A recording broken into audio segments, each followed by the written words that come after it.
England 47, Italy 24. A great win for England. And can I just say, first of all, as an England fan, how nice is it that England have a comfortable win over another country finally? I mean, we beat Japan nicely, I know, but sort of are really actually a team who are quite good, I think, and highly rated, and we actually get a comfortable win. It's a nice feeling. We've not had it for a long time here as an England fan, probably not since Argentina in that first World Cup game, and they're a good team as well. So yeah, it's quite a nice feeling, and that's nearly 18 months ago. But yes, doing an England v Italy review. I'm sorry it's a bit late. Do welcome back, guys, if you're coming back from a different video. I do really appreciate it if you're returning to this channel. Obviously, I was at the England-Italy game, so even though you're at the stadium, you can't always watch it properly, and see all the different analysis and what players are really standing out. I was at the game. Please do check the match day vlog in that corner. I'd really appreciate it. It takes me ages to edit videos like that. It takes like hours and hours. Like,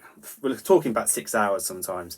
I know it's a long one, but I think I've got some really good stuff in there from a England Six Nations match day point of view. So do please check that out, guys. Thank you. And if you do like that, please like and subscribe if you like this one as well. Trying to get out all the good content and talk about rugby. But anyway, let's get into England-Italy because I'm just rambling on that at this point. What a great game, a great game. It was really great weather there, which definitely helped the sort of running rugby from both teams. There's lots of tries. We had 10 tries in the game, 7-3 to England. And yeah, just a fantastic game. I can tell though after about 55 minutes it would get a bit boring for the neutral. I mean, even in the stadium it definitely fell a bit flat later on in the second half. A few people were leaving with 15 minutes to go to try and beat the traffic, a lot of kids and sort of families.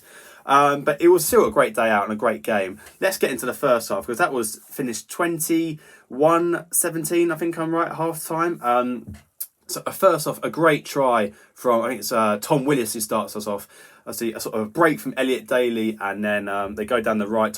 Finn Smith throws it over to Tommy Freeman, who gets a break, and they eventually Tom Willis carries over. I mean, how good was Elliot Daly in that match? I think actually we should start off with not the tries, but Ollie Lawrence going down. A huge shame for him. He will miss it's confirmed he will miss the Lions tour, which is hugely upsetting, but also upsetting he's going to miss the rest of the season for Bath, because we should be talking more about Premiership Rugby. Premiership Rugby, such a fantastic product and so exciting. And I think if you don't watch Premiership Rugby, but you watch Six Nations, get into club rugby because it is brilliant.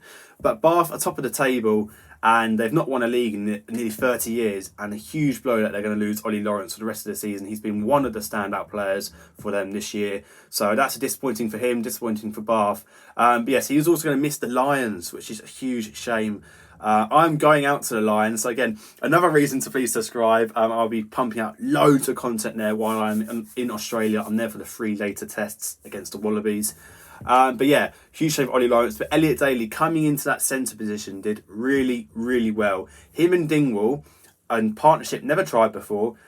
2 players who don't really play in centre at England very often. Obviously Dingwall is a regular at 12 or 13 for Northampton Saints.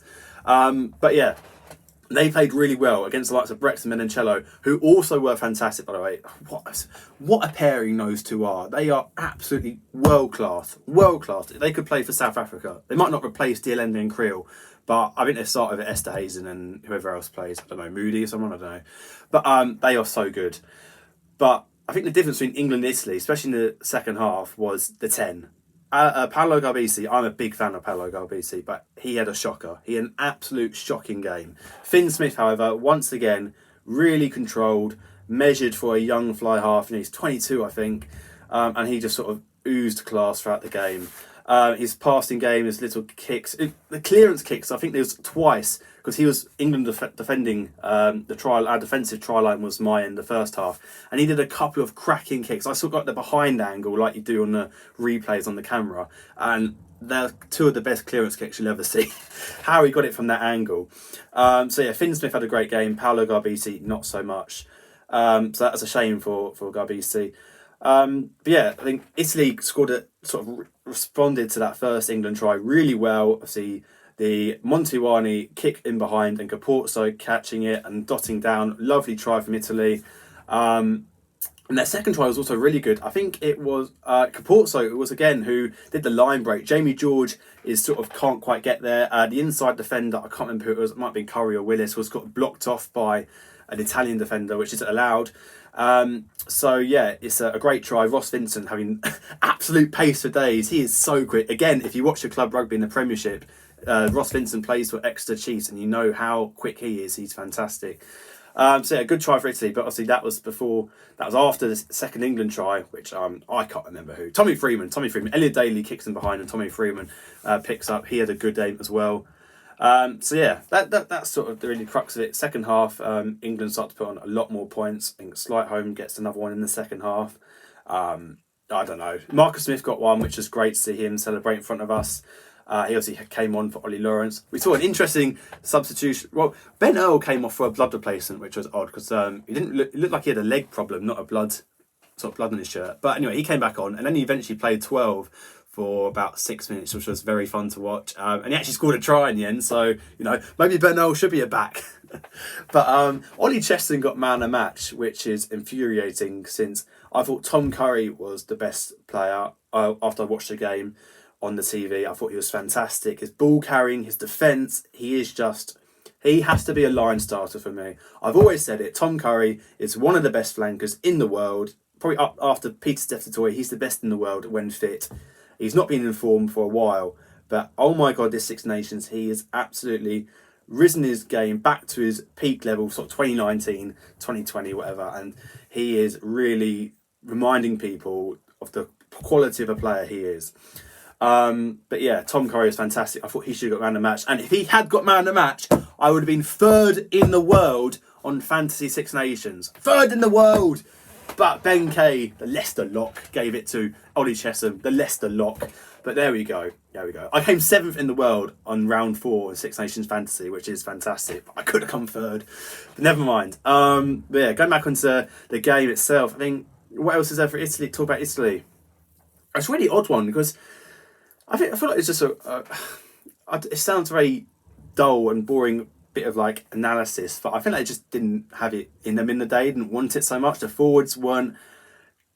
No, England dominated the collisions. The forwards we have lots of Chesham, Tom Curry, Willis, Earl, and Itoje, and Will Stewart. That Will Stewart sidestep, that was brilliant, wasn't it? But all our England forwards, I think, really did win the collisions. They were pushing them back, whether it be in attack or defence. The likes of Fischetti, Rutzer, Lamoureux weren't really having the impact they usually do. Lorenzo Canone was on the bench, and obviously Ross Vincent was playing, which I thought was strange. He's one of their biggest ball carriers, Canone. Lorenzo Canone, that is. So, yeah, an odd one from Quesada. He also made a few changes in the backs with Matt Gallagher and Varney coming in instead of Pajrello and, it's usually Jay-Z, or Capozzo on the wing and Tommy Allen at 15. So a lot of changes for Italy, which I didn't really understand. Maybe Quesada just wanted to experiment this game, which is fair enough, but I thought it wasn't the strongest Italian team they could have put out there. But overall, there's not much to say. England, the nicest they've played in a long time, lots of ball in hand. I think the weather helped, and maybe just a slight, what's the word? I want to say mental, psychological. I was trying to mix those two words together.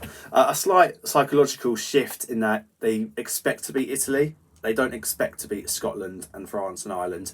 So maybe that's helped them sort of express themselves be more comfortable in attack. And yeah, I think it's a huge shame for Ollie Lawrence. I just want to go back to that. I'm absolutely gutted for him. We all hope he gets well soon. Same with Dupont. He's also going to be out for a while. Not like this game, but since I did that video, which has got a great reception. So thank you guys if you're coming from that video. Thanks for watching that one. Sadly, Dupont will be out for a while as well. So we've had a couple of sad injuries this weekend from the Six Nations, but that's our sport. It's a wonderful sport. It's a beautiful game to watch and great to play, even at amateur level. But sadly, we do get people who get injured, and they can be quite long term in the sad facts of it. But there we are. Never mind. Italy will, they'll be bruised, and they'll have a tough game against Ireland at home in Rome next week. So they'll be a bit disappointed because they could have done better there at Twickenham. It was really close at half time, and they got pumped the week before against France. So Italy will need to put in a big performance against Ireland, and they could do. I mean, there's no better time to play Ireland right now. They're hurt. They're experimenting with the likes of Prendergast at 10. They got injuries, no Ringrose, no Lowe, no someone else. Furlong, there's another one. So yeah, lots of injuries or suspensions for Ireland. So Italy do have to bounce back. In England, well, we'll get into both of the previews for England, Wales, Italy, Ireland, France, Scotland. Oh, it's going to be amazing. But England will be having quite confident going into the final game against Wales at Principality, and there's a lot to play for. So that's going to be exciting. But guys, if you have got this far through the video, yeah, I just wanted to do a quick sort of actual analysis video on the game since I haven't done that yet. But thank you for watching. Please do like, and I say if you've been watching a few of the other videos, do subscribe, because there's going to be lots more content coming up over the next 3 months. I'm going to really get it coming out. And yeah, I'll see you next one, hopefully. Cheers, guys.